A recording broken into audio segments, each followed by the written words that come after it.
కేవలం పరమాత్మ సృజించి మనకి కర్ణ కళేబరాలన్నిటినీ కూడా ప్రసాదించింది ఆయనకి సమర్పించడం కోసమే. అయినప్పటికీ కూడా మనం ఈ శరీరాన్ని, పరమాత్మ ఇచ్చినటువంటి ఈ బుద్ధిని పరమాత్మ కైంకర్యానికి వినియోగించకుండా శాస్త్రంలో విహితమైనటువంటి కర్మలను ఆచరించండి అని ఆయన ఆజ్ఞాపిస్తే ఆ కర్మలను ఆచరించకుండా వద్దన్నటువంటి పనులన్నిటినీ కూడా చేస్తూ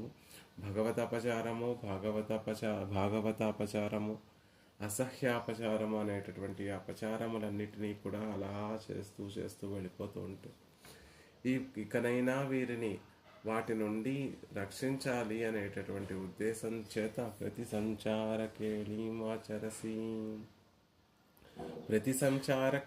నువ్వు చేస్తున్నావు అంటే, ఇక ప్రళయాన్ని ఆ చేయడానికి వీలు లేకుండా మళ్ళీ ఆ ఇంద్రియాలను, కర్ణకలేబరాలను పరమాత్మ తీసేసుకుంటున్నాడు. అదే ప్రళయము. నామరూపములన్నీ కూడా నశించిపోయి జీవుడు ఉండేటటువంటి స్థితిని ప్రళయం అంటారు. కాబట్టి ఇంకా అపరాధములు చెయ్యనివ్వకుండా చేస్తున్నాడు పరమాత్మ.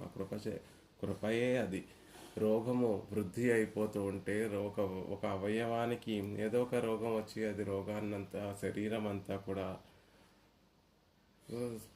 పర్యవసిస్తూ ఉంటే వైద్యుడు ఎలా అయితే ఆ అవయవాన్ని తొలగించి మనకి ఉపకారమే చేస్తాడో పరమాత్మ కూడా ఆ సృష్టి సంతతానాం అపరాధానాం నిరోధినీం జగతః.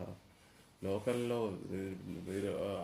అపరాధములన్నీ కూడా చేస్తూ వెళ్ళిపోతున్నటువంటి ఆ అపరాధములు పెరిగిపోతూ ఉంటే వాటిని నిరోధించడం కోసమే పరమాత్మ ప్రళయం అనేటటువంటి కేళిని ఆచరిస్తున్నాడు.